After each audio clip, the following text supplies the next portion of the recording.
Boa tarde, queridos e amados amigos, sejam muito bem-vindos.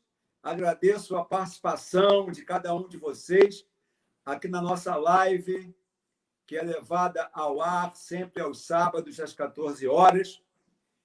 É muita alegria estar aqui com todos vocês e peço a cada um de vocês que compartilhe para os seus amigos, para que mais amigos participem da nossa live.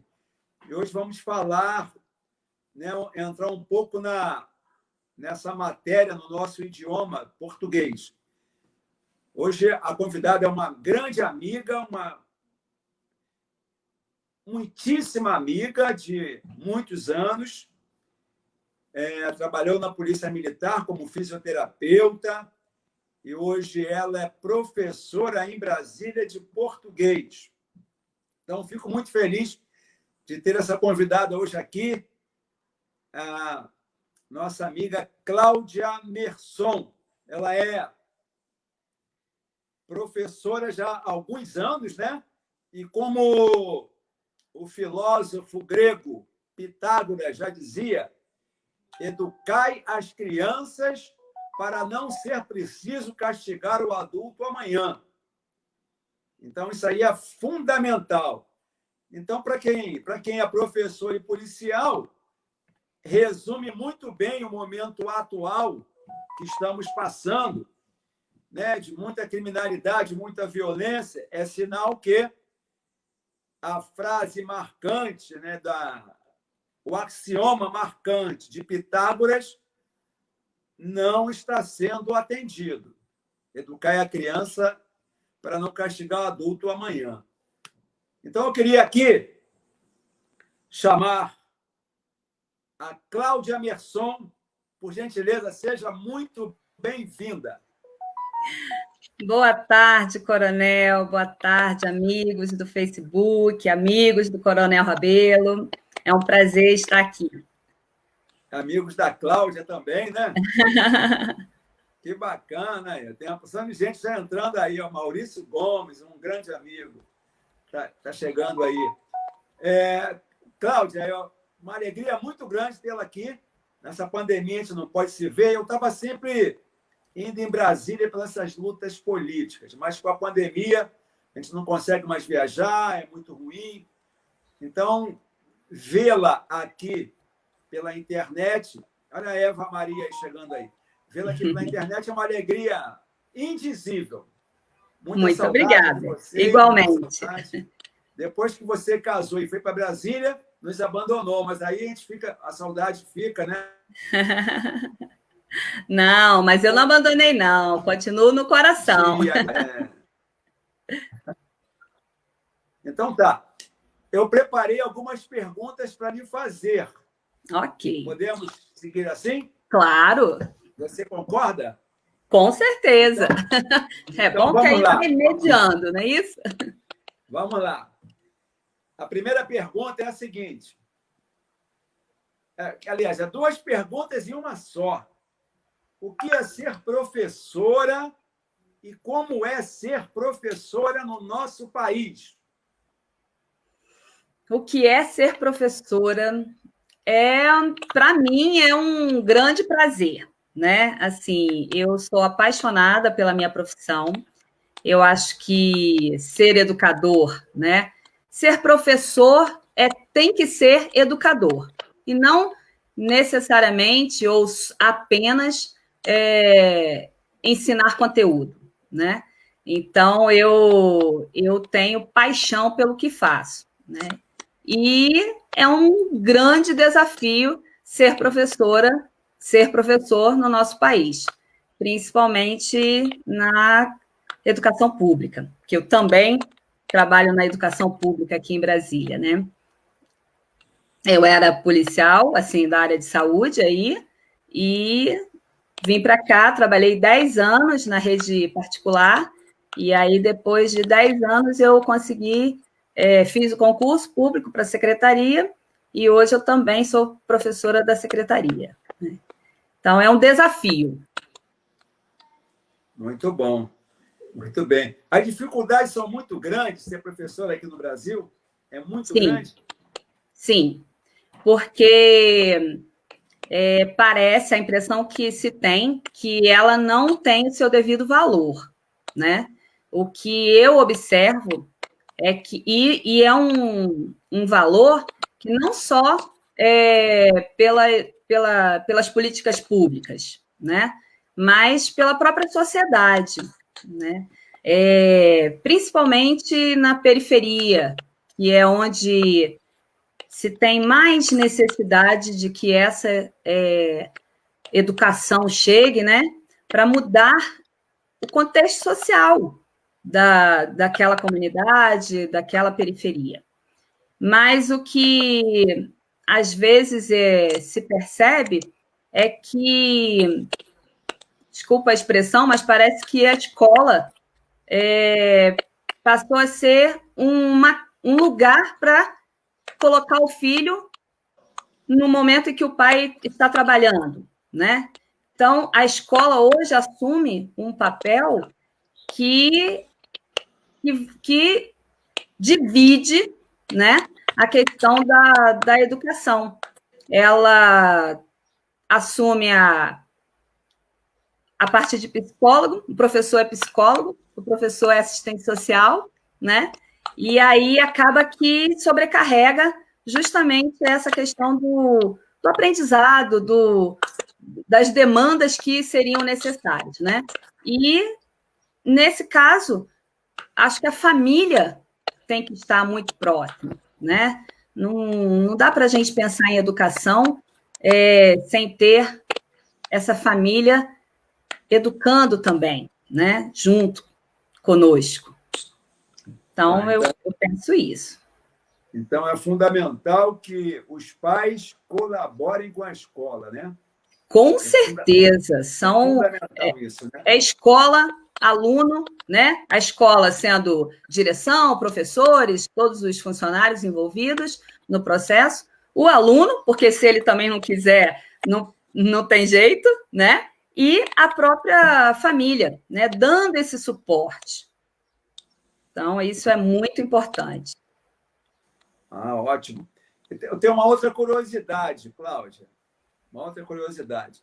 Explicar as suas duas especializações. A análise do discurso e a multiletramento. Explica para a gente essas duas especializações, por favor.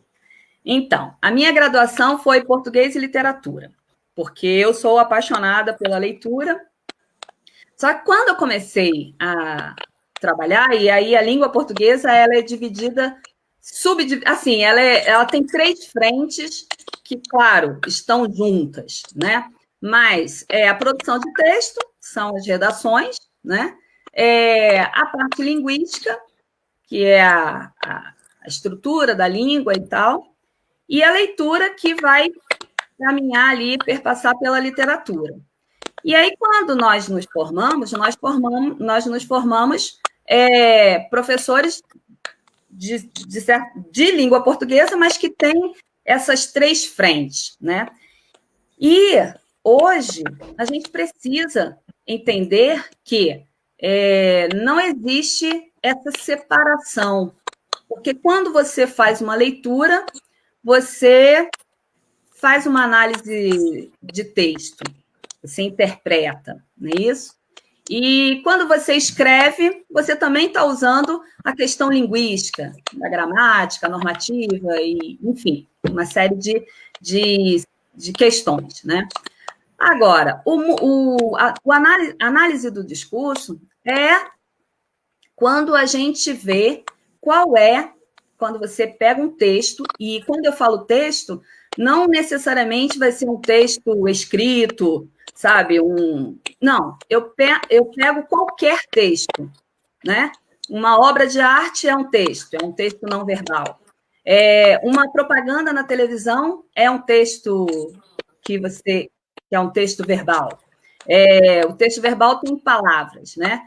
E, no caso, as imagens, que também têm sentidos. Então, a análise do discurso é você entender nas entrelinhas, né, qual é a intencionalidade daquele produtor, de quem produziu aquele texto, certo?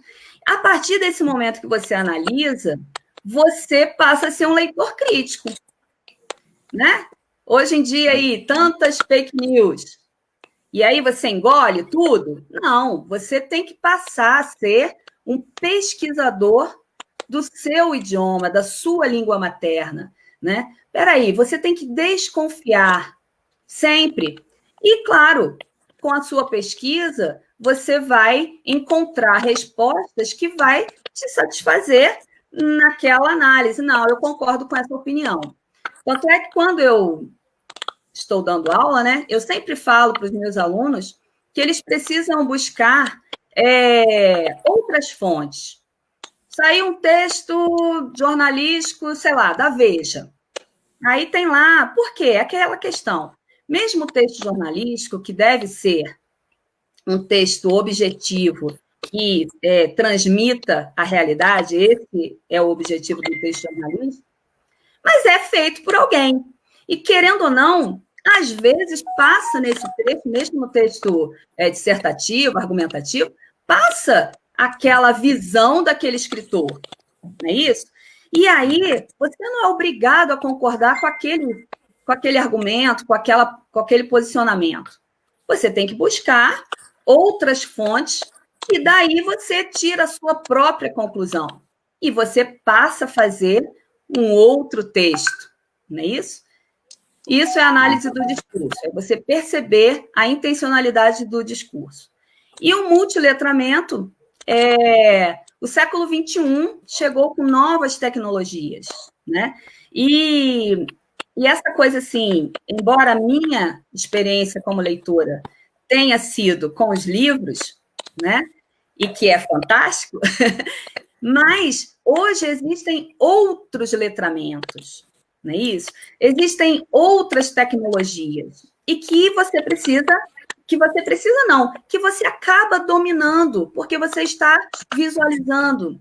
Então, o multiletramento é parte da linguística, né?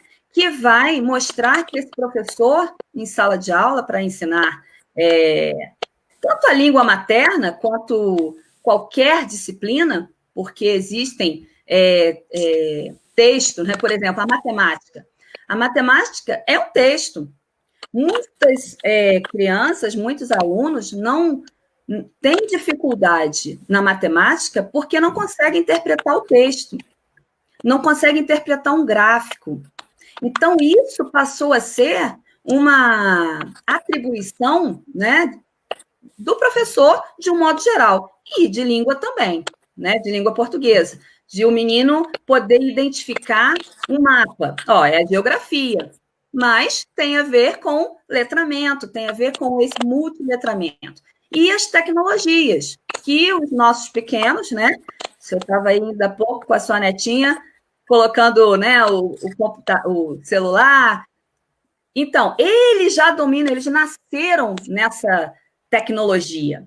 E aí não dá para o professor, por mais que ele tenha dificuldade, por mais que ele tenha nascido lá no analógico, né, ele ficar engessado ali, porque senão ele não atinge o seu público, né? E aí a educação fica comprometida. Então, multiletramento é você buscar ferramentas para a sala de aula que vão validar, né, todo esse aparato tecnológico que a cada dia que passa aumenta mais. É isso. E nessa pandemia, professora Cláudia, como é que estão sendo suas aulas e como é que vocês estão conseguindo conduzir os seus alunos? Nós estamos na aula virtual, não é isso? Pela plataforma Google. Tanto a escola particular quanto a escola pública. As minhas aulas eu faço no meu horário. Claro, diminuiu o tempo porque é com a tela. Então, há uma portaria na secretaria aqui que tem que ficar no máximo 3 horas de tela, né? E as outras 2 horas, né, que nós temos, fica meio que o professor de stand-by, o aluno vai usar para fazer esse tempo para fazer atividade, pesquisa, enfim. Mas eu, tirando a questão, no caso, né, da rede pública, que tem aí uma exclusão digital, nem todos os alunos possuem computador ou celular e nem internet. Às vezes, os pais, nós percebemos na nossa escola que os pais se empenharam em conseguir o celular, que fosse emprestado e tal, mas a internet é uma coisa que dificulta. Então, o menino cai, o menino às vezes não entra na sala, né? E aí nós precisamos gravar nossas aulas para que ele, no momento que ele conseguir, né, acessar a plataforma, ele possa ter essa aula. Claro que o presencial é o... Eu estou sentindo muita falta do meu presencial, né? Por conta que você olha para o menino. E é um desafio muito grande para o professor nesse momento, por quê? Porque a maioria não gosta de abrir a imagem, né? E aí o que acontece? Você fica falando, conversando com uma tela de computador, com um monte de carinhas ali, e aí às vezes e o microfone também está fechado, né? Porque senão dá interferência. Mas aí, às vezes, dá uma agonia, porque você não está vendo se o menino está te entendendo. E o olhar faz muita diferença, né? E aí eu pergunto, né? E aí, vocês estão entendendo? Fulano. Aí fulano vai e responde. Ai, graças a Deus, não me deixou falando aqui sozinha, né? Mas tudo é um hábito, né? É um aprendizado também, né? Presencial faz muita falta, né? Muita falta. Mas eu vejo que é uma alternativa interessante, né? Essa questão das aulas à distância, por conta dessa pandemia, que realmente ainda não estão seguros nesse retorno, né? Ah, tá. A gente sabe, mas como é que foi? A gente sabe que você, antes de ser professora, teve uma trajetória na nossa gloriosa Polícia Militar do Estado do Rio de Janeiro. Como é que foi para você? Eu nunca te perguntei isso. Como é que foi para você essa experiência de ter passado esses anos como fisioterapeuta da Polícia Militar? Então, foi assim, uma experiência de vida fantástica. Eu digo que me ajudou muito como ser humano, né? Primeiro porque você lida com pessoas. E no caso do setor de fisioterapia, no mínimo, a pessoa te vê 10 vezes, que é uma sessão de fisioterapia que um médico, né, um fisiatra ou um ortopedista passa de fisioterapia. E eu falo pouco, né, Coronel Rabelo? Falo pouquíssimo, quase não falo, né?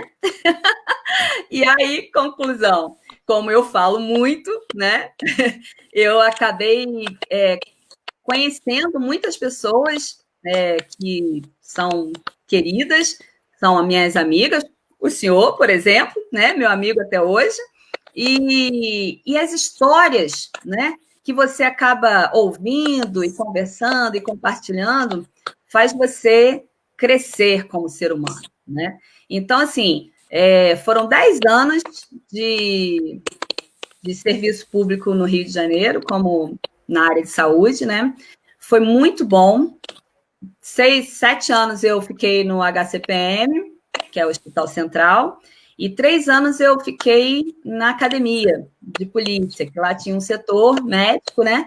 E atendia aos cadetes, né? Porque eles têm uma rotina de estudo muito pesada, então, para se deslocar para o HPM, né? Que na época era HPM, ficava complicado. E como eles faziam muitas atividades, eles se lesionavam bastante, né? Então, lá tinha um setor médico, né? Que tinha o médico, uma dentista e o pessoal da enfermagem e tinha fisioterapia. Então, era assim, foram 3 anos que eu trabalhei na academia, né? Mas foram muito bons, eu tenho boas recordações e tenho bons amigos. Eu quero aproveitar aqui e te agradecer os tratamentos que você me fez, tanto no joelho como na panturrilha, que me ajudaram a ser atleta durante 30 anos. Olha, que coisa boa! Eu treinei e competi por 30 anos. E você e suas amigas também lá me colaboraram muito com a minha performance e da equipe toda da Polícia Militar, né? Sim. Lá nós tínhamos uma equipe muito boa, né? Era um trabalho assim, era uma equipe que trabalhava mesmo, né? Já chegou, tinha dia que nós atendemos 80 pacientes no setor de fisioterapia. E isso é muita gente, porque você não atende em 10 minutos, né? Tem paciente que você fica, o tratamento dele todo demora 1 hora, 40 minutos e tal. Então, era uma equipe muito boa, né? O Ney o subtenente Ney era o nosso chefe imediato, e tinha o doutor Marcos, né, que era o tenente, que era o fisiatra. Então, assim, todos os colegas, todo mundo trabalhava muito, e era muito divertido, sabe? A gente se amarrava de trabalhar ali, porque a gente estava sempre rindo, a gente estava sempre brincando, né? A gente escutava as queixas dos pacientes, então a gente meio que era psicólogo também, né? Era muito bom. Vocês ajudaram muito. Vamos mudar um pouquinho de assunto. Alfabetização e criatividade caminham juntas? Com certeza. Alfabetização e criatividade caminham juntas. Então, eu vou falar primeiro da criatividade, que vem antes da alfabetização. Normalmente, o aluno ele é alfabetizado na escola a partir dos 5 anos de idade, né? Ele começa ali com 4 anos, já tem um letramento e tal, na educação infantil. Só que antes disso, ele escuta muita história, né? E a partir dessas histórias, ele vai construindo ali que criança, então, tem um lúdico muito grande. E aí a criatividade é fantástica nesse período. E a gente não pode deixar isso se perder, né? No decorrer desse estudo. Você vê que, e eu, graças a Deus, eu tive a oportunidade, né, nesse tempo de serviço na educação, eu tive a oportunidade de trilhar desde a educação infantil. Apesar da minha graduação, me dar a habilidade, né, habilitação para lecionar do 6º ano, que era a nossa antiga 5ª série, né, até o ensino médio. Mas eu tive, assim, eu fiz um curso de contadora de história na PUC Rio, aliás, 2, né? E aí, por conta desse curso de contador de histórias e o meu envolvimento com a literatura, eu fui convidada a participar de um projeto de leitura com a educação infantil. E aí eu usava o multiletramento, digamos aí, vamos pensar, né, na questão que são várias linguagens, né? Eu usava a contação de história, porque eram crianças de 3 e 4 anos, né? Então eles não liam ainda. Eu usava o teatro para eles dramatizarem, então era muito divertido, era uma brincadeira, né?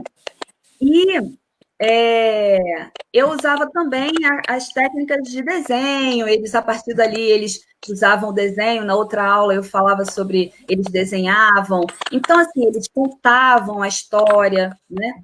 E nessa escola que eu trabalhei, é muito interessante, porque eles tinham um projeto, era uma escola internacional aqui de Brasília, e eles tinham um projeto na educação infantil que eles homenageavam um país a cada mês.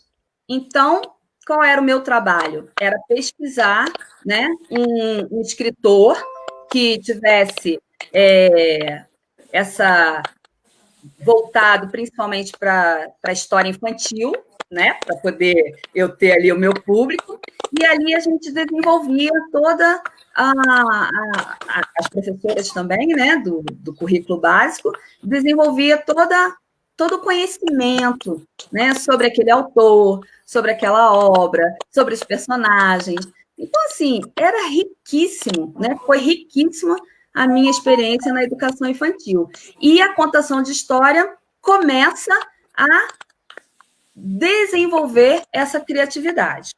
Quando se chega para sistematizar a língua, né, que é você ser alfabetizado, você vai juntando ali, conseguindo fazer, transformar o fonema, o som da letra, em letra, em palavras e texto, né? Mas não quer dizer que uma pessoa... Então, o que é alfabetizado? É uma pessoa que sabe ler e escrever. O que é uma pessoa letrada?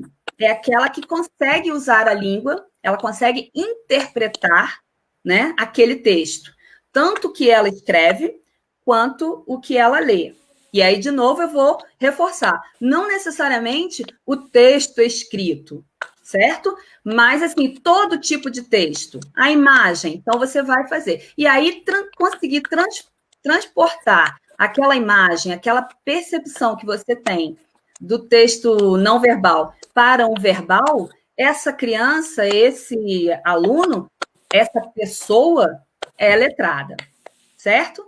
Então, alfabetizar, uma pessoa alfabetizada não quer dizer que ela seja uma leitora, porque o leitor necessita desse letramento, que é você compreender e usar a sua língua socialmente. Certo? Respondi? Respondeu. Eu noto, quer dizer, é bem conhecido para todos nós que o brasileiro... Muito bem, bebendo água, beber água também. Vamos dar um exemplo aqui para os nossos participantes. Hidratar o corpo é fundamental para a saúde. Nós sabemos que o brasileiro não tem ainda dificuldade para a leitura. Muita dificuldade. Tem pessoas que, às vezes, é adulta, que a gente pergunta assim, qual o livro que você já leu? Aliás, quantos livros você lê por ano? E eu ainda não li nenhum ainda. Mas esse ano, não, nunca li. É verdade. Nunca li nenhum livro. Então, a dificuldade nossa, do nosso país, pela cultura brasileira, é uma dificuldade enorme de criar um leitor. Como professora, de aconselhamento para melhorar esse estado de coisas, para o brasileiro passar a ler mais, porque isso aí é cultura, é importante para nós. É muito importante. Inclusive, para a nossa condição social, não é isso? Eu digo que língua é poder. Você saber se expressar, você saber conversar, você ter conhecimento, faz parte da língua, não é isso? Agora, como fazer isso? Eu tenho, assim, são várias... para várias pessoas, né? Então, vamos lá. Primeiro, com os pais. Você tem que incentivar teu filho a essa leitura e não tem que esperar ele ir para a escola, não. A escola tem esse papel de formar leitor, mas esse papel não começa na escola. Esse papel começa dentro de casa. Então, quando nós vamos ter um filho, né, tem que ser uma coisa planejada e você tem que saber que você é responsável por aquela criança e a formação dessa criança. E aí você vai virar para mim e vai falar assim, mas eu não tenho estudo, eu nunca li um livro, eu não gosto de ler, como é que eu vou ler para o meu filho? Não precisa, nesse momento, Você não precisa ser um leitor para contar histórias, né? Como eu me formei leitora, eu tive na minha casa, eu não tinha livros, assim, eu não sou parte, né? Não cresci dentro de uma família com uma biblioteca, com uma estante cheia de livros. Mas eu tinha um exemplo do meu pai, que ele lia, embora fosse a Bíblia, mas é um livro, e é um livro importantíssimo. Então, eu tinha o visual ali, é o exemplo, né? Eu tinha a minha mãe e o meu avô materno, que eram contadores de histórias, no sentido de meu avô já é falecido, né? Então, mineiro, minha mãe também mineira. Então, sentavam ali e começavam a contar as histórias, os causos, né? Que mineiro adora, né? O povo delicioso que são os mineiros, né? E aí, o que acontece? Naquele cafezinho ali, ia contando. E meu avô, ele contava as coisas do folclore do Brasil, né? Da mula sem cabeça, por exemplo. E aí, isso, na imaginação, no universo infantil, isso é um negócio fantástico, que você acredita. E ele falava assim, sério, sabe? Que ele viu a mula sem cabeça. Entendeu? Então, você resgata, né? Câmara Cascudo resgata esse folclore do Brasil, que é riquíssimo. Nosso país é um país continente, né? Se a gente se embrenhar aí pelas regiões brasileiras, você encontra histórias belíssimas, maravilhosas, escritores maravilhosos, né? Então, eu acho que começa aí desse pai, dessa mãe, desse responsável, né? Assumir esse papel de incentivar a criatividade, que o senhor ainda agora falou, né? Na contação de histórias para que essa criança adquira o hábito. Ah, mas já passou, meu filho não é mais criança. O adolescente. Não necessariamente, Coronel Rabelo, precisa ser um livro de 300 páginas. Claro que, quando você adquire o hábito da leitura, que você é fisgado, né, por esse hábito, você acaba indo atrás dos livros de 300, de 500, de 700 páginas. Mas, para iniciar, não precisa ser. Existem vários gêneros literários fantásticos, né, que vão te proporcionar leituras riquíssimas. Por exemplo, há um gênero muito fácil que a molecada gosta, né, os adolescentes gostam, até porque eles têm a resistência e não gostam de ler texto grande, são as crônicas. As crônicas, tem crônicas engraçadíssimas, divertidas. Então, ler tem que ser um prazer. E você tem que buscar o seu estilo, você tem que buscar aquilo que te agrada para você se tornar esse leitor. E aí, claro, com o adolescente, você pode, né, o pai, a mãe, o responsável desse adolescente, levar esse menino a descobrir esses gêneros literários, né? Vamos ali na livraria, vamos aqui sei lá, na banca de jornal, tem. Ah, não gosto de texto literário. Não existe só texto literário, né? Existem os textos jornalísticos, tem a questão da poesia. Ah, mas poesia é um gênero muito difícil de entender. Por quê? Porque você não ensina para essa criança a pensar sobre aquele texto, né? A poesia é um dos textos que, às vezes, dependendo do poeta, é um texto mais difícil, mas existem poesias que falam da nossa realidade, do nosso dia a dia.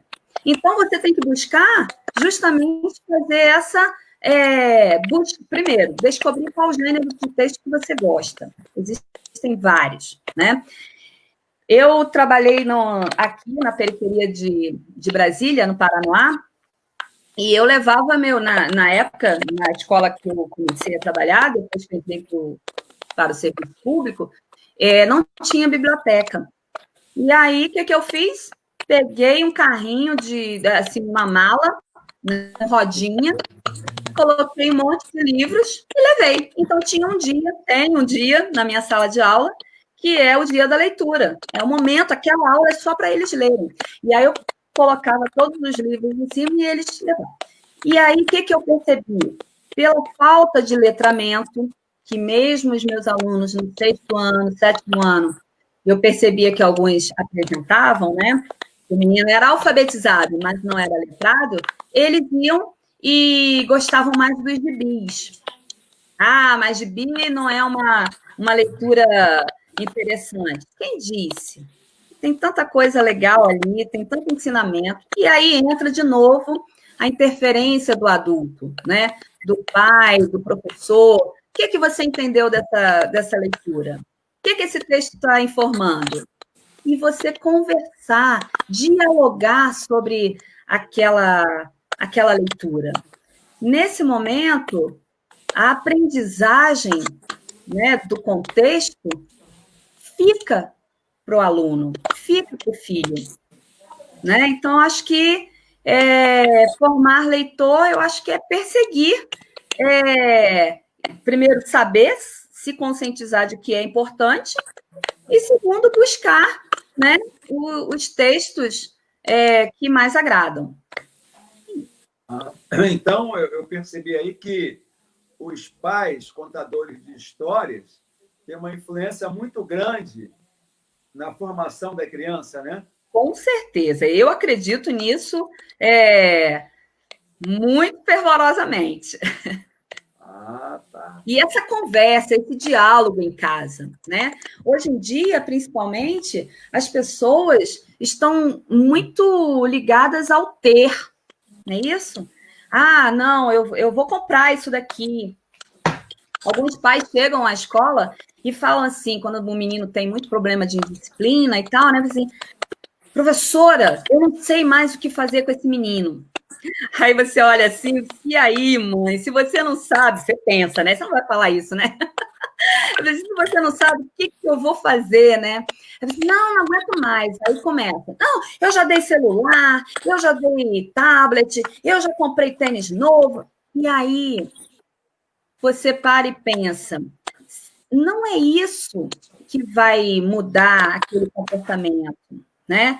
As pessoas, porque estão sem tempo, eu até entendo que precisam trabalhar, precisam, né?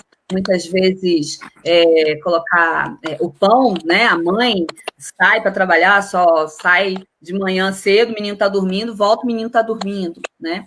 Mas mesmo que seja assim, eu sei que a vida é complicada, mas tem que ter um momento, que seja no final de semana, que seja à noite, né? De sentar e conversar e dialogar. Não simplesmente chegar, e aí, como foi seu dia? Ah, foi bom, e pronto, acabou, né? E aí, me conta aí, participar. Me explica aí o que você aprendeu hoje, né? Na sua aula de geografia. Pronto, aí o menino vai lembrar o que ele viu na aula de geografia. E há pesquisas, Coronel, que diz que quando você explica alguma coisa, quando você fala, o seu cérebro, né, ele tem um poder de aquisição maior do que ser uma pessoa que apenas está ouvindo ou que está vendo. Cada processo, né? Cada sentido seu que você usa ali na hora da aprendizagem é fundamental. Então, é importante ter essa interação, né? Isso. Ah, tá. Muito bem. Nós precisamos aumentar, né, essa pesquisa para que a gente comece a formar mais leitores. O Brasil precisa de muito disso. Eu fiz uma pergunta aqui. As pesquisas apontam que o letramento é ponto de partida para pensar sobre a importância do ato de ler. Quais as contribuições desse estudo para o ensino da leitura? Você já falou um pouquinho. Quais as contribuições desse estudo para o ensino da leitura? Pois é isso. É fazer com que, no caso, o professor, né, que está ali, a escola, de um modo geral, né, é perceber que fazer o menino se interessar pela leitura, hoje há uma política de projetos, de se trabalhar com projetos na escola, né? Que é um projeto interdisciplinar. Não existe, né, assim, mais espaço para que seja apenas cada um dono da sua verdade. Ainda eu não vejo que isso aconteça na sua totalidade, mas há um projeto para que isso, né, possa acontecer. De trabalhar esse aprendizado, né, das diversas formas possíveis de perspectivas, né? Então, o menino, ele tem um letramento em matemática, né? Ele domina ali as fórmulas, e ele pode contribuir com o outro. E a língua portuguesa e a geografia pode estar, né, associada a essa análise de texto, a essa análise de gráfico, a essa análise de mapa, buscando essa interação com as disciplinas, né? E para isso, esse menino tem que ser letrado. Então, o letramento é você saber que o seu aluno, ele lê, escreve e ele compreende nas entrelinhas, ele compreende a intencionalidade, né? Faz inferência, não está escrito ali no texto, mas ele infere conteúdo. Ele quis dizer isso. Por quê? Porque ele já tem conhecimento de mundo. Porque porque viajou o mundo inteiro? Não. Se bem que com a leitura ele pode conhecer o mundo inteiro, né? Não sai do lugar, mas ele pode conhecer o mundo inteiro, né? E agora, com o advento da internet, você agora nessa pandemia, muitos museus, por exemplo, famosos, né, bibliotecas famosas, abriram o seu espaço, você consegue navegar e ter muito conhecimento, né? Então, eu tenho um colega que uma vez ele disse o seguinte: o aluno de hoje, se ele tiver boa vontade, né, um pouquinho de vontade, ele não fica para trás. Por quê? Porque o advento da internet facilitou muito o conhecimento, né? Então, eu acho que se a gente colocar esse pensamento crítico no nosso aluno, né, nos nossos filhos, nas nossas crianças, nos nossos jovens, eu acho que o Brasil melhora, né? A internet não tem que ser usada apenas para entretenimento. Ela tem que ser usada como ferramenta de conhecimento, né? De você ir buscar, de você ser pesquisador. Eu acho que é por aí. Não sei se eu saí do Não, ponto. É isso mesmo. Eu fiz uma pergunta aqui um pouco comprida. Não é de hoje que se sabe que o índice de analfabetismo no Brasil ainda é bem grande, tendo milhões de analfabetos acima dos 15 anos de idade. Isso é uma realidade causada pelos modelos de educação arcaicos, sem inovações, que tolhem a capacidade criativa dos sujeitos, gerando insegurança e insatisfação pessoal. A grande maioria dos analfabetos acha que a culpa é dele, que ele é responsável por ser analfabeto. Ele não tem consciência crítica para saber que, na verdade, ele foi uma vítima e não um responsável por sua situação. A senhora concorda com isso? Eu concordo. Eu concordo porque está lá, Coronel, na nossa Constituição, que é dever do Estado, né, prover educação, saúde e segurança, moradia, né? E eu acho que, assim, o Brasil, ele precisa caminhar muito ainda, sabe? Precisa melhorar muito em termos de políticas públicas, né? Para a educação, né?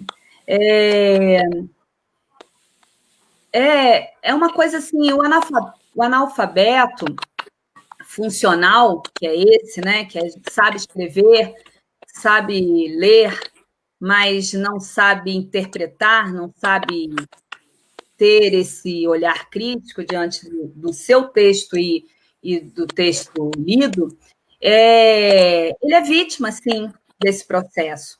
Por quê? Aí vem o que eu colocou aí no início da sua questão, que é as pedagogias arcaicas, né? Eu acho que nós estamos caminhando. Quando eu falo para o senhor, né, desse multiletramento, dessa pesquisa, desse olhar que o professor precisa ter em relação à sua prática, né, pedagógica, eu acho que isso já é o início de um caminhar.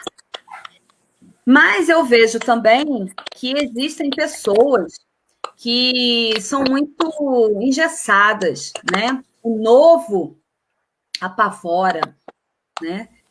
E a gente tem que pensar, eu penso assim, né? Que o novo tem que nos desafiar. Por exemplo, agora, né? Quantos professores que só usavam o WhatsApp? Precisamos, né? Nós tivemos que nos adequar, nos formar. Então, o professor, assim como toda profissão, tem que estar sempre estudando, tem que se reinventar. E nós fizemos isso, nós estamos fazendo isso. Uns com mais facilidades, outros com menos facilidades, uns com mais vontade, outros com menos vontade, porque isso é ser humano, né? Assim como o professor, assim como o PM, né? Que tem suas limitações, seus defeitos, digamos assim, nós somos seres humanos, somos dessa sociedade e não viemos de Marte, né? Quando alguns colegas começam a falar, porque eu tenho assim um carinho muito grande pela polícia, né? Meu pai foi policial também. E aí eu sei que tem algumas dificuldades, né, que não agradam e tal, mas eu falei assim, tá, mas e esse policial? Ele veio de onde? Ele veio dessa sociedade. Então, a educação, Coronel Rabelo, é a base de tudo, sabe? Então, eu acho que esse índice, que é de mais de 11 milhões, né, de pessoas analfabetas, se a gente pensar no analfabeto funcional, são 38 milhões, segundo dados do IBGE de 2019, né? É muita gente. É muita gente que não consegue, sabe, ter esse olhar crítico. E aí, Coronel Rabelo, essas pessoas são massa de manobra. Por quê? Porque a gente não é crítico, não é isso? Então, eu acho que o analfabeto, ele tem que buscar uma autoestima, né? Para que ele consiga ser o protagonista da sua vida. Nunca é tarde para começar. Já viu? Eu tenho. Mas você já viu o burro velho aprender? Imagina se a gente vai pensar isso. Senão, as pessoas não faziam mestrado, não faziam doutorado, que já é um conhecimento novo, depois da graduação. não é verdade? Então, a gente sempre pode aprender. A gente tem que querer, né? Concordo. É uma pergunta grande de novo. O Brasil, nosso país, precisa equilibrar a economia e gerar mais empregos. Tem um fator aí que atrapalha muito isso aí, a corrupção. A corrupção causa muito desemprego, porque os recursos ficam muitos recursos ficam em poucas mãos de corruptos. Esse dinheiro fica escondido, ele não entra no aquecimento, né?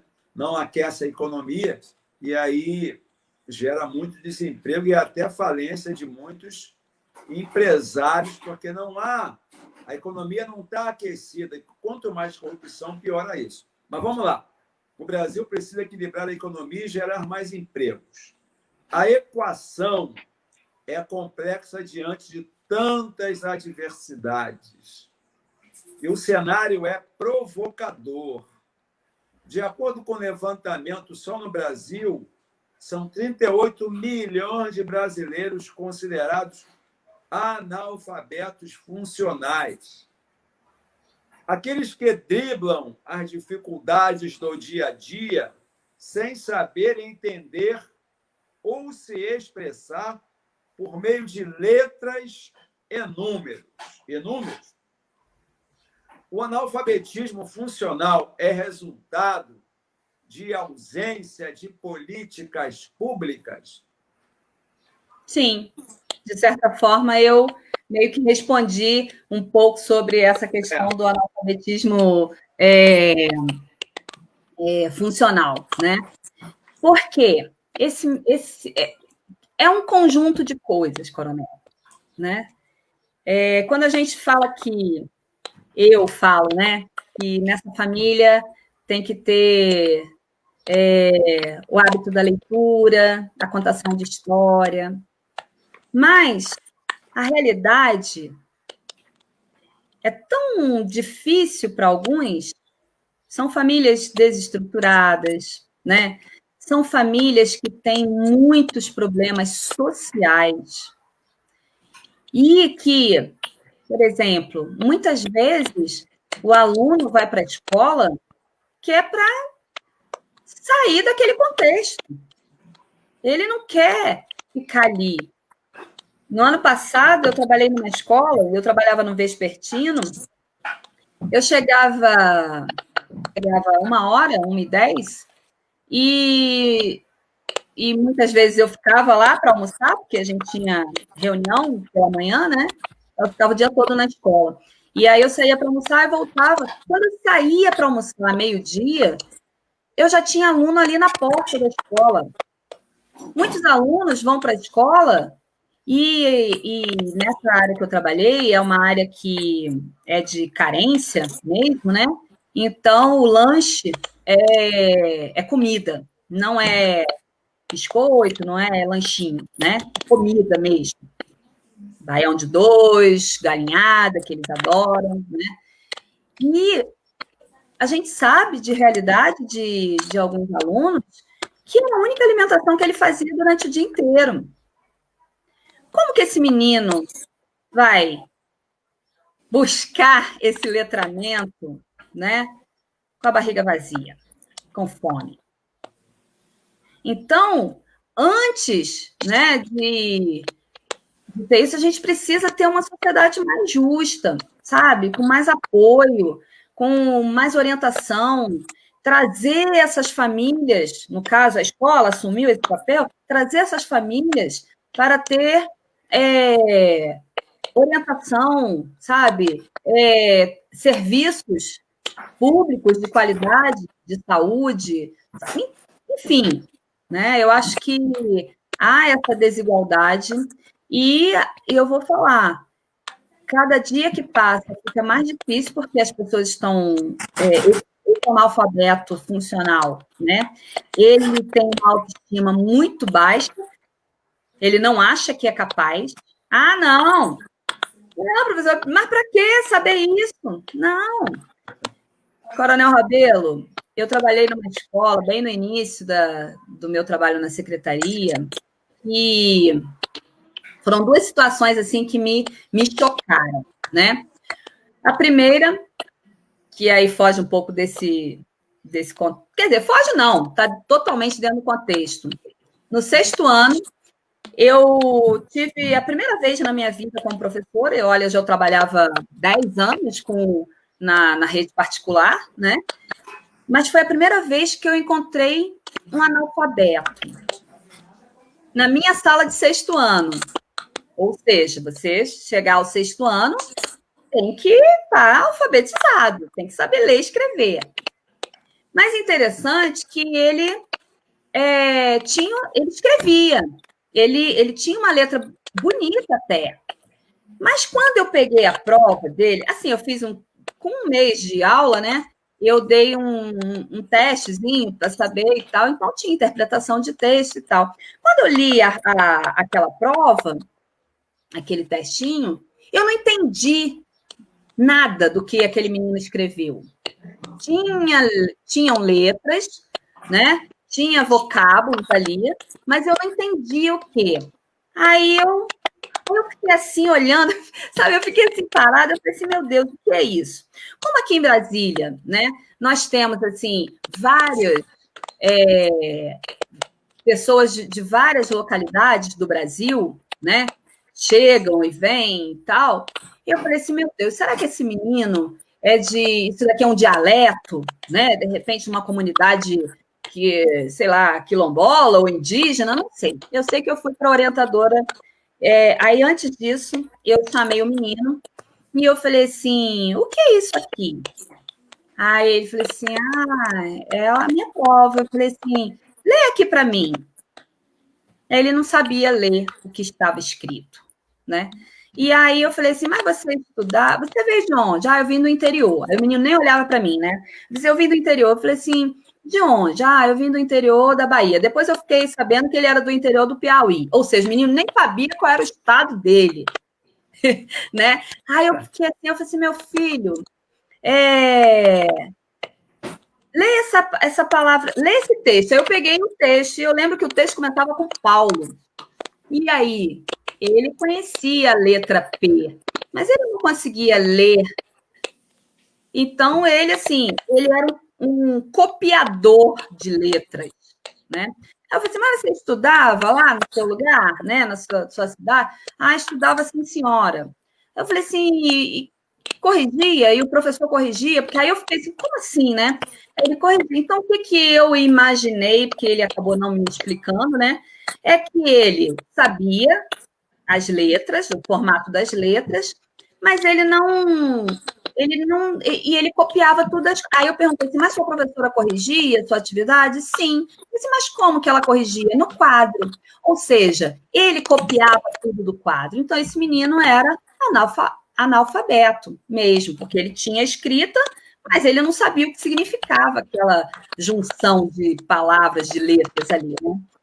E uma outra realidade, que é uma realidade social, é que eu conversando num bate-papo, num debate com os alunos, meu aluno de 14 anos virou para mim numa situação de violência que aconteceu na comunidade lá, e eu falei assim, não, mas vocês têm que mudar essa realidade, eu, né, incentivando ali esses meninos a quererem um mundo melhor, uma vida melhor, né? Aí, o meu aluno de 14 anos virou e disse, mas professora, para quê? A gente não passa dos 18. Aí eu fiquei assim, tão assustada, sabe, coronel? Porque eu disse, meu Deus. E aí eu fiquei bem mal, eu saí dali pensando, eu falei assim, para que esse menino quer estudar se ele tem uma perspectiva de vida tão baixa? Não é verdade? 18 anos ele vai morrer? E era uma pessoa, assim, que tinha uma família, não era menino, né, como o pessoal diz aqui, não era mala, né? Assim, não era, né, a gente conhecia os pais e tal, mas o amigo dele tinha sido assassinado, né? Então, ele Ah, eu vivo aqui, né? O determinismo social, né? Eu vou ficar, daqui a pouco sou eu. E aí você vai criando uma desesperança, né? De pensar no amanhã. E eu acho que isso é uma coisa bem complicada, né? A gente ainda tem tempo, Coronel, que eu queria ler um poeminha. O senhor vai me dar um tempinho para eu ler um poema, por favor? Está bem em cima, né? Eu queria saber se você podia dar uma dica, porque a dificuldade de fazer redação nesse país é muito grande. Você poderia ter tempo de dar algumas dicas sobre como fazer uma redação? Olha, a produção de texto, normalmente, as pessoas, quando falam redação, tem que ser de 30 linhas. O Enem pede 30 linhas, né? No máximo 30 linhas. Mas para que você comece a escrever, não precisa 30 linhas, né? Você precisa saber que todo parágrafo tem um início, meio e fim. Aí é onde que entra, Coronel, a questão da leitura. Essa leitura crítica, esse letramento, esse multiletramento que a gente vem conversando aí, né, no decorrer da nossa live. Esse escritor, né, ele precisa ter conhecimento de mundo. Tem que pensar sobre o que vai escrever. E escrever. Nós só aprendemos a escrever escrevendo. E como que a gente faz? A gente tem que pensar na estrutura. Hoje, na internet, né, tem vários tutoriais, professores maravilhosos que vão ensinar isso. Então, você pode se transformar num aluno, né, num escritor autodidata, né? Você vai buscar o seu conhecimento. E aí, a principal coisa, você tem que saber o que você vai escrever, você tem que pensar sobre esse texto antes. Se é um texto, um tema, você vai buscar, vai pesquisar, vai ler sobre esse texto. Por quê? Porque aí você forma. E outra, enquanto você estiver lendo isso, você vai anotando em tópicos, que é para você não perder a ideia que ficou daquele texto. A partir disso, você vai escrever. E aí você tem que ler em voz alta. Quando lemos em voz alta, Coronel, nós percebemos que não ficou legal. Faltou coerência, faltou coesão, que é você usar os elementos conectivos, né? Usar a pontuação, usar a conjunção e tal. Aí ficou. Quando eu li o meu texto, eu vi que eu repeti muito aquelas palavras. Isso é um erro de coesão, né? Na língua portuguesa existem várias palavras, é uma língua riquíssima de sinônimos. Você não precisa ficar usando a mesma palavra, né? Outra coisa, não tem que ter preguiça de refazer esse texto. Por isso que é tão importante o rascunho. Até na hora da prova do Enem, de qualquer concurso, você ganha 2 folhas. Uma de rascunho e a outra do texto oficial, né? Você não pode ter preguiça. E você tem que treinar.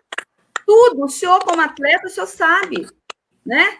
Tudo é um treino. Para você fazer uma prova, quantas vezes, para o senhor ganhar uma medalha como corredor, né? Como atleta, o senhor teve que trabalhar muito nisso. É o objetivo. E o que eu vejo, Coronel, é que as pessoas, né? O jovem, como é muito imediatista, né? Tudo está pronto. A internet está aí. Não sei isso, vou lá no Google. É uma ferramenta interessante. Mas não tem que ser ela que vai gerir o seu texto e o seu pensar. O senhor concorda comigo? Concordo. Entendeu? Então, assim, para produzir o texto, a primeira dica é essa, ler. Outra coisa, a leitura ajuda você a formar uma que a gente chama de memória visual, que aí melhora a ortografia. Se você escreve uma palavra com SS e ela é com C cedilha, se você vai buscar, se você tem essa leitura, e a sua memória visual te ajuda nisso, você rejeita, o teu cérebro rejeita. Assim, opa, e não ter preguiça de buscar o significado. Existe na internet também, o menino agora vive com o celular na mão. Então, vamos aproveitar essas ferramentas, né? A internet, o celular, o computador, para nos auxiliar, né? O dicionário, o Volpe, né? Que é da ortografia oficial do Brasil, está aí, na mão da gente, para onde a gente for.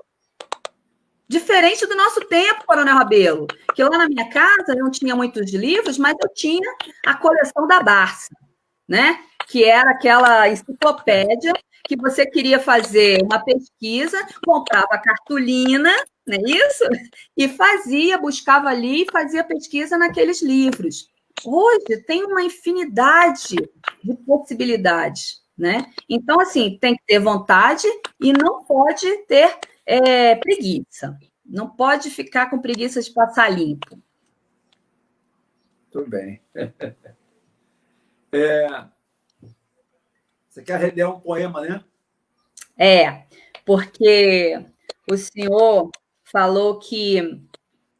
o senhor me perguntou como que a gente pode, né, mudar, né, a nossa sociedade.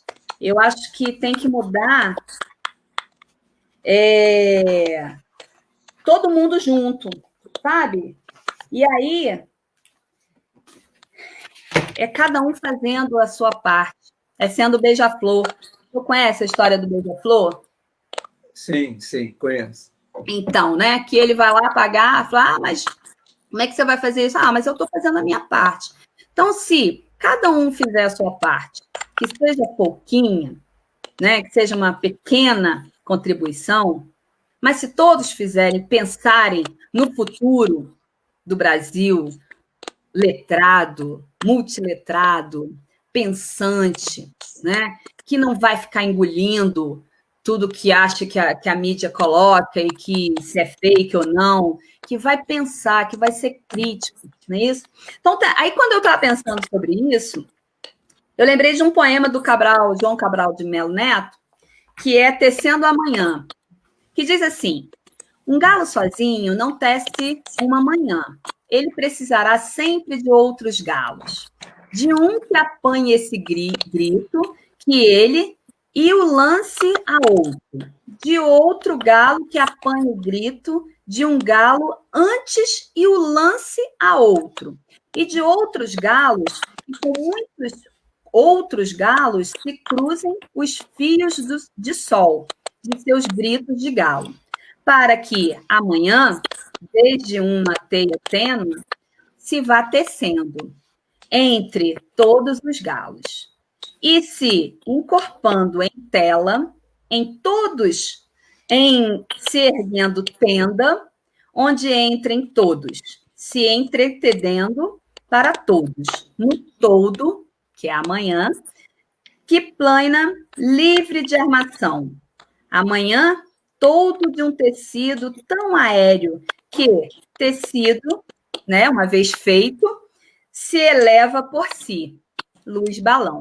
Então, esse poema do Cabral, que é do livro Educação pela Pedra, né, que ele e João Cabral de Melo Neto vem dizer que ele era um poeta, né, mas ele dizia que, diferente do que muitas pessoas pensam, poesia não é uma coisa que precisa ter dom para escrever, precisa ter técnica, não é isso? Então, ele é de uma geração concretista, né, que é o concreto mesmo, que você consegue fazer. Então, se a gente tem um pensamento oriental que diz: quando eu tenho uma vontade, há um caminho, quando tem boa vontade, há vários caminhos. E aí, o que acontece? Eu preciso do outro, eu tenho que entender que eu preciso do outro. E se eu faço a minha parte e o outro faz a parte dele também, nós vamos nos ajudando e vamos tecendo o amanhã, que é o quê? O futuro. Então, Coronel Rabelo, quando eu entro na minha sala de aula, no primeiro dia de aula do ano, eu coloco lá bem grande no meu quadro: Sabe qual é o meu objetivo aqui? Isso do 6º ao 3º ano, tá? Meu objetivo aqui, que é até o final do ano, vocês sejam melhores leitores e melhores escritores. E aí eles olham assim e falam assim, por quê? Porque quando nós somos melhores leitores, nós somos mais críticos e nós podemos escrever a nossa história e a história do nosso país de forma diferente. E é por isso que a gente é educador. O senhor também é professor, o senhor sabe, nós acreditamos que isso seja possível, né? E graças a Deus que, assim como eu, o senhor e muitos dos meus colegas, acreditamos nisso. E temos aí a nossa missão, né, de continuar. Por essa responsabilidade aí, eu assumi esse enfrentamento de estar pré-candidato a vereador aqui no Rio de Janeiro. Eu me preparei esses anos, alguns anos, estou preparado para esse desafio de vencer essas eleições, com muita humildade e simplicidade, mas me preparei porque me sinto ainda responsável para plantar uma semente de tudo isso que você falou, da responsabilidade que temos com o futuro. A gente não vai ficar aqui na Terra muitos e muitos anos mais, mas a gente tem a responsabilidade de deixar algo concreto, né? Importante para o crescimento do nosso país. Nós que amamos o nosso país, precisamos fazer algo diferente do que viemos fazendo e aumentar o que tem qualidade. Então, eu acho que vou precisar dos seus serviços. Porque como eu não quero ser pré-candidato, eu não quero ser vereador, pode dizer que eu fui vereador. Eu quero ser vereador para construir algo importante para a cidade do Rio de Janeiro. E eu vou precisar, não tinha nem pensado nisso, que você avalie meus textos, se você permitir, tiver tempo para isso, né? Com todo prazer, coronel. A gente precisa fazer muitos textos e aí que você possa fazer uma avaliação de tudo isso e fazer a correção, aquelas correções necessárias. Eu posso contar com o teu apoio nesse sentido? Claro, total apoio. Então, a internet nos facilita isso, né, coronel? Isso. Eu lhe agradeço muito aí. Muito obrigado por participar dessa live conosco.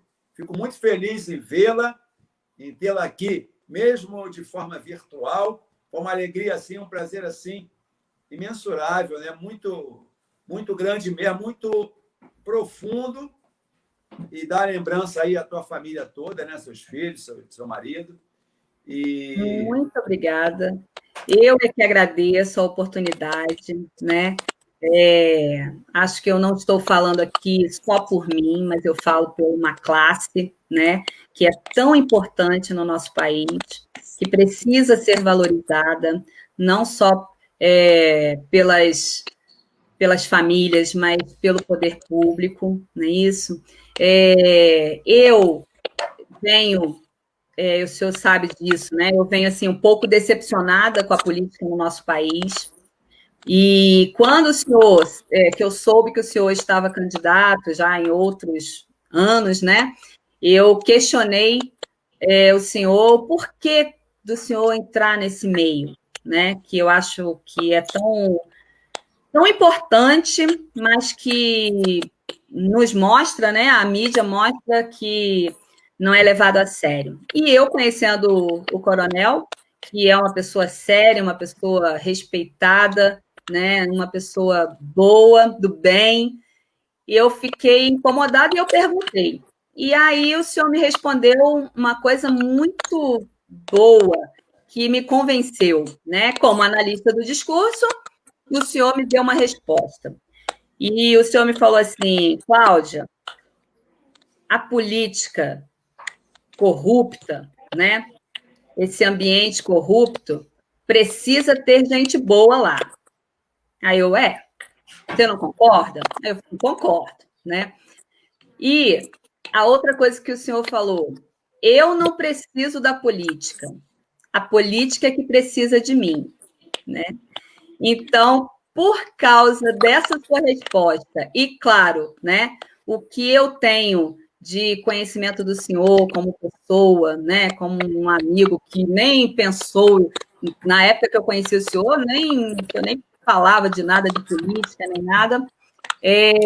Eu apoio o senhor, acho, né, que o Rio de Janeiro, se conseguir elegê-lo, vai ter um bom representante, e eu tenho certeza que o senhor vai semear essa sementinha mesmo, né?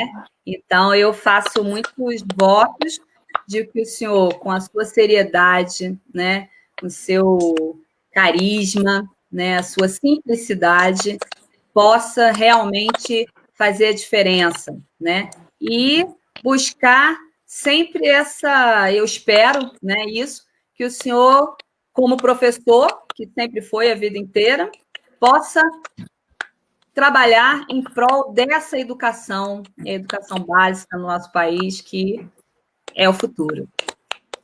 Isso eu prometo a você. Vou lutar muito para a educação. Isso é uma promessa.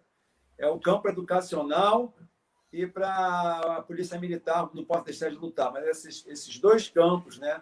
Segurança pública e educação, porque tudo começa na educação. Com certeza. Então, tudo. Então, eu quero lhe agradecer muito, mas muito mesmo. Receba o meu abraço, tá? Virtual. E muito obrigado, Cláudia. Muito obrigado mesmo. De nada, Coronel. Foi um prazer. Muito obrigada pelo convite. Adorei, né? Espero que o público aí também tenha gostado das minhas considerações, né? Não sou dona da verdade, mas penso e eu acho que... Ana Lúcia, olha, ó, minha cunhada lá do Rio Grande do Sul tá Olha, mandando um abraço. que bom. Ah, meu filho também entrando aí, ó. Esse aí é meu filho, lá de São Paulo. Ah, que bom. Tá, Ok. tá bom, querida. Muito obrigado, tá? De nada. Tudo de bom para o senhor e para sua família também. Fim de semana maravilhoso para vocês aí em Brasília. Obrigada. Tchau.